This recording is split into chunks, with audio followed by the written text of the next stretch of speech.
Hi friends, welcome to Easy and Home Style Cooking. I'm Mrs. Ragini. Today I'm going to share a recipe which we make it regularly in our house but different ways. You know, we make rice and we make sambar different, and we make bisabelli bath, different variations we make. But today I'm going to share a sambar rice, that is papucharannam. In Telugu we call it as. So let's start how to make this papucharannam. Instead of making your rice separate and your sambar or papucharu separate, we are going to make together and we are going to have it. Dear friends, this recipe I had it in a restaurant and I loved it so much.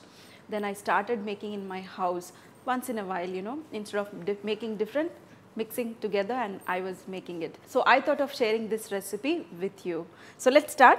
First we are going to dry roast the ingredients. I am not going to use any sambar powder or any powder. I am going to make it fresh here itself. So what we are going to do is we are going to dry roast some chana dal, all 1 tablespoon or 1 teaspoon you can use, and some coriander seeds, peppercorns, and some cloves and cinnamon. And we are going to add small piece of Marathi moggu, and we are going to dry roast this. If you want, you can put some oil or ghee and you can roast it in oil also, and some red chillies, not too much. These are the ingredients for our spiciness, so don't add too much.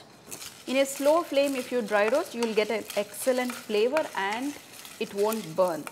In this, we are going to add very little of methi and dry roast it, and in the last, we are going to add the grated coconut. Here I have the grated coconut.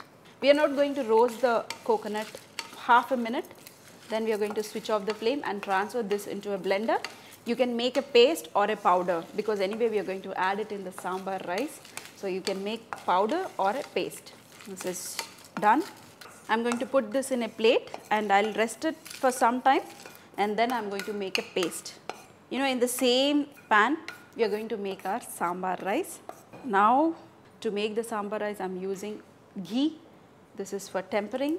How much of ghee you want to add, you can add 1 or 2 teaspoons of ghee. So friends, the ghee is nice and hot. For tempering, for papucharu we always temper right. So add cumin seeds, mustard seeds, and 1 dry red chilli, green chillies, and also curry leaves. Lot of curry leaves. Move away from the pan. Yeah, this will spill on you. And always slit the green chilies, otherwise it will splutter on you and it will burst. In this we are going to add the shallots. I have it, so I am using. If you don't have, you can skip also. You can use the regular onions and some hing. It's optional. If you want, you can use it, otherwise it's optional. Some salt and also turmeric. And we are going to cook this in a very slow flame for 2 minutes, and then we are going to add the rice and the dal and the tamarind juice and the masala.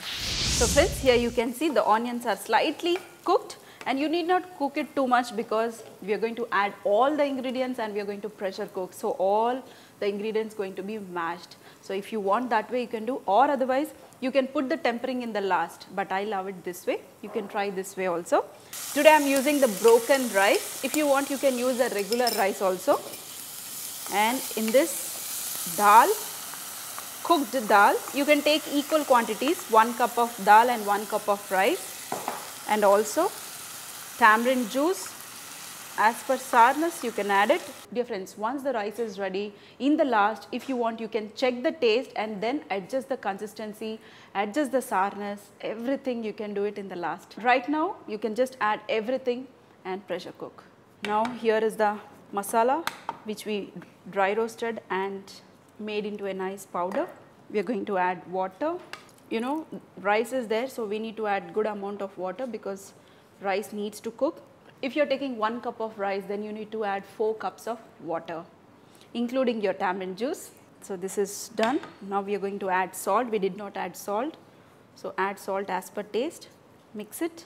We are going to cover this with lid and put the whistle, and we are going to cook this for at least 3 whistles till our rice is perfectly done. So friends, after just 3 to 4 whistles, here is our rice ready. That is the sambar rice, nice ghee smell, and the fresh sambar powder which we made. It's not the sambar powder, usually I add this.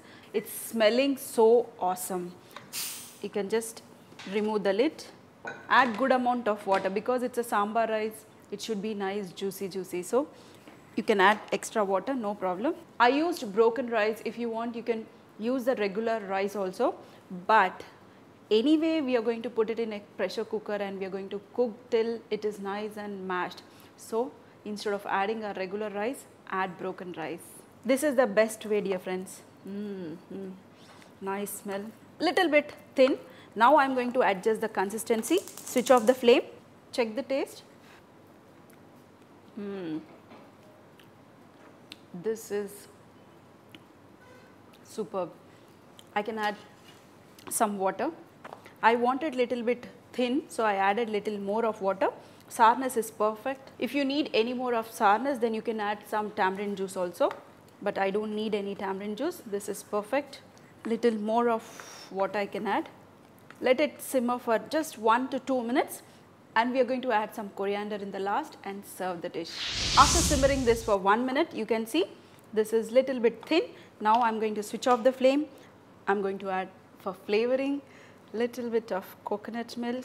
You can add 1 or 2 teaspoons of coconut milk to give richness and some fresh coriander. You know, instead of making bisaballi bath once in a while, you can try this. Mix it and serve it. I cannot wait anymore waiting for this rice. Now it's tasting time. Add the rice. This usually they serve it in a nice bowl and you need to have it. Take it nice and hot. Don't burn your mouth. All the ingredients are totally mashed. We added the shallots. Shallots are mashed. We added green chillies are mashed. See, I cannot see any shallots and green chillies. If you want, you can put the tempering in the last, but I like it this way. Dear friends, whichever way you like it, you can make it, but make it and feed your family fresh so that everybody will feel fresh and be healthy. I hope you enjoyed this very simple sambar rice. If you like it, make it and also share it with your friends so that everybody can make fresh food. See you in another session with some more recipes.